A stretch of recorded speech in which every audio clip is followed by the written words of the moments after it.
Gold, trusted gold buyers. మీరు తాకట్టు పెట్టిన బంగారాన్ని విడిపించి ఈ రోజు ఉన్న మార్కెట్ ధరకు కొనబడను. నమస్కారం, వెల్కమ్ టు ఐ డ్రీమ్. నేను మీ సంగీత.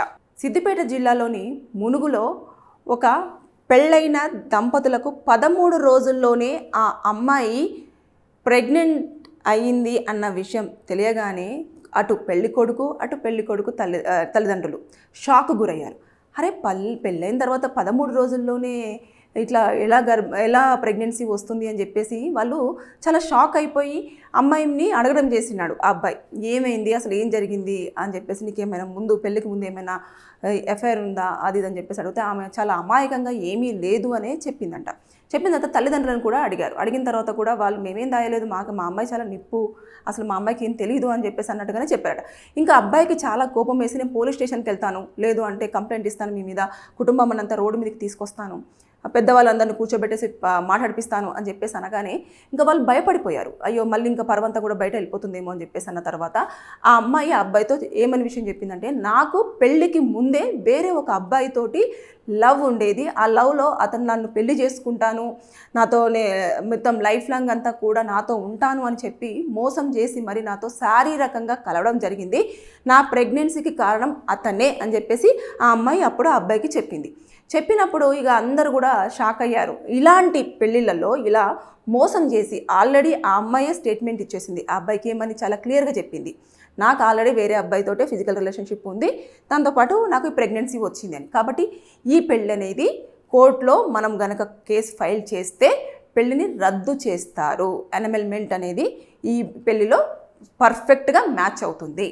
తర్వాత ఈ అబ్బాయి మరి పెళ్లి చేసుకున్నాడు కదా, అమ్మాయి ఏమన్నా అల్యూమిని వేసుకోవడం కానీ మెయింటెనెన్స్ కానీ వేసుకోవచ్చా, ఈ అమ్మాయికి ఏమన్నా డబ్బులు ఇవ్వాలి అంటే ₹1 కూడా ఇవ్వాల్సినంత అవసరం లేదు. ఎందుకంటే మోసం చేసి వేరే వాళ్ళ త్రూ ఫిజికల్ రిలేషన్షిప్ పెట్టేసుకొని ప్రెగ్నెంట్ అయిన తర్వాత ఇక్కడ పెళ్లి చేసుకొని ఇతనే తండ్రి అని చెప్పేసి నమ్మించే ప్రయత్నం చేశారు. కాబట్టి అక్కడ వీళ్ళనే కేసు పెట్టడానికి ఉంటుంది. ఎందుకంటే ఇక్కడ పెళ్లి చేసుకున్న తర్వాత ఇతని కుటుంబ పరువు పోయింది, దాంతోపాటు ఇతన్ని మోసం చేశారు కాబట్టి వీళ్ళే డిఫమేషన్ కేసు అనేది వీళ్ళ మీద ఫైల్ చేసేసి వీళ్ళ దగ్గర నుంచి డబ్బులు తీసుకునే అవకాశం ఇక్కడ ఉంటుంది.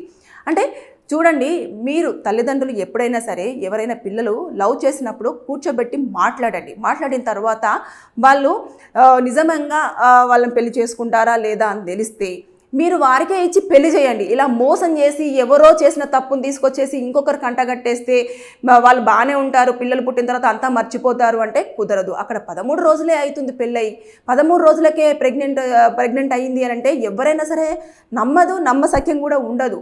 అలాంటిది మీరు ఎంత పెద్ద తప్పు చేశారనేది మీకు అర్థం కాలేదు. ఇక్కడ మీరు కోర్టుకు వెళ్ళారంటే కోర్టు మిమ్మల్ని చివాట్లు పెడుతుంది, దాంతోపాటు ఇంకా మీకే కేసులు అట్రాక్టివ్ చేసేసి మిమ్మల్ని జైల్లో వేసి కటకటాలు లెక్కించే అవకాశం ఉంటుంది. ఇలాంటివన్నీ చోటు చేసుకుంటాయి ఈ కేసులో మాత్రం.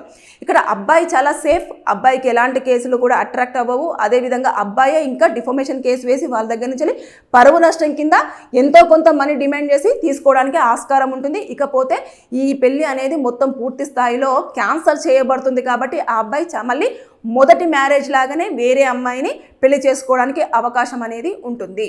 ఇక నేనేమి చెప్పాలనుకుంటున్నానంటే ఈ వీడియో త్రూ చాలామంది అమ్మాయిలు తప్పులు చేసే ముందు 1-2 సార్లు ఆలోచించండి.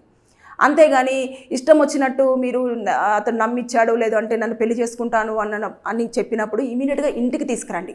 ఇంటికి తీసుకొచ్చేసి నిజంగానే పెళ్లి చేసుకుంటాడా లేదా అన్నది పేరెంట్స్తో ఒప్పించిన తర్వాత పెళ్లి చేసుకుంటాడు అనుకున్నప్పుడే మీరు అతనితో మీరు ఏం ఎంజాయ్మెంట్ చేయాలనుకుంటున్నారో అది చెయ్యండి. తర్వాత ఫ్యూచర్లో ఇప్పుడు ఈ అమ్మాయి లైఫ్ క్వశ్చన్ మార్కే కదా.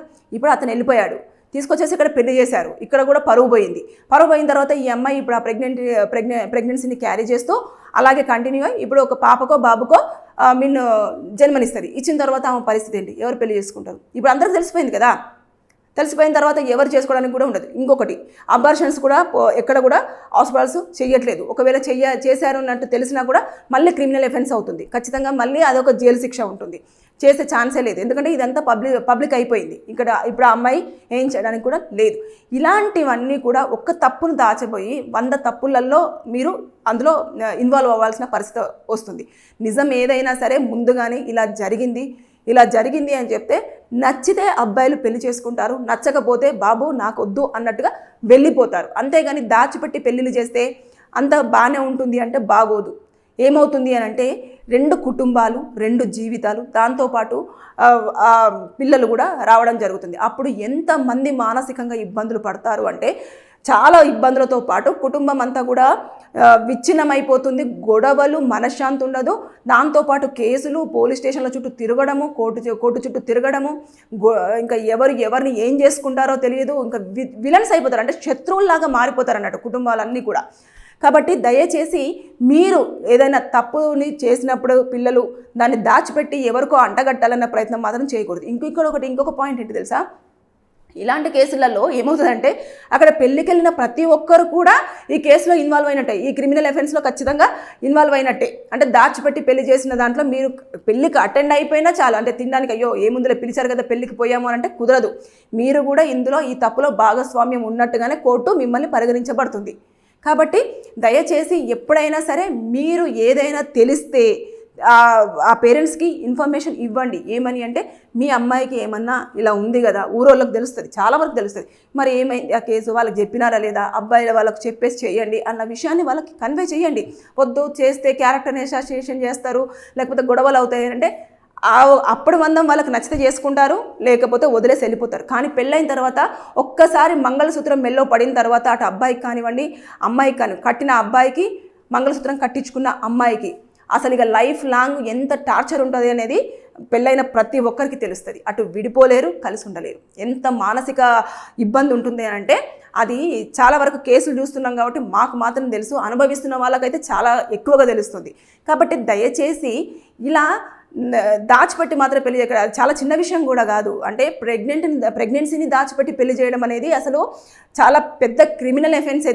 దీన్ని కనుక కోర్టులో ఈ అబ్బాయి వెళ్ళేసి కనుక కేసు ఫైల్ చేశాడు అంటే అనవసరంగా వీళ్ళే శిక్షకు అర్హులు అవుతారు. దాంతోపాటు వీళ్ళు డబ్బులు డిమాండ్ చేస్తే అబ్బాయి వాళ్ళకి డబ్బులు ఇవ్వాల్సి వస్తుంది, ఇంకా పెళ్లి ఖర్చులు కూడా ఇవ్వాల్సి వస్తుంది. దాంతోపాటు పరువు నష్టం కింద కూడా డబ్బులు ఇవ్వాల్సి వస్తుంది, అనవసరంగా పరువు పోగొట్టుకున్నట్టు కింద కూడా రావడం జరుగుతుంది. సో దయచేసి ఇలాంటివి చేసేటప్పుడు ఆలోచించండి. ఏదో దాచిపెట్టాము కళ్ళు మూసుకొని, అంటే పిల్లి కళ్ళు మూసుకొని పాలు తాగుతూ ఎవరు చూడలేదు అనుకున్నట్టు మీరు దాచిపెట్టిన విషయం ఏదో లవ్ చేశారు అంటే ఓకే, అది కామన్.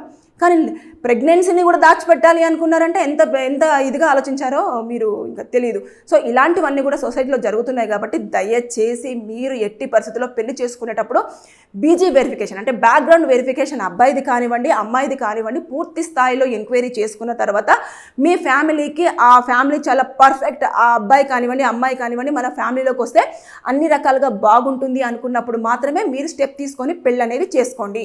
పెళ్లి చేసుకున్న తర్వాత మళ్ళీ తెంచుకోవడం అనేది చాలా కష్టం. పెళ్ళప్పుడు మీకు కోర్టు నుంచి పర్మిషన్ అవసరం లేదు, కానీ విడాకులు అప్పుడు మాత్రం ఖచ్చితంగా కోర్టు నుంచి పర్మిషన్ కావాల్సే ఉంటుంది.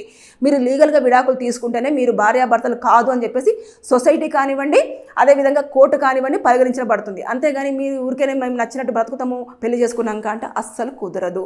సో పెళ్లి చేసుకునే ముందు 1కి 100 సార్లు ఆలోచించండి. పూర్తిగా ఎంక్వైరీ చేసుకున్న తర్వాతనే పెళ్లి అనేది చేసుకోండి, లేకపోతే ఇలాంటి మోసాలు కూడా జరిగే అవకాశం ఉంటుంది. Thank you.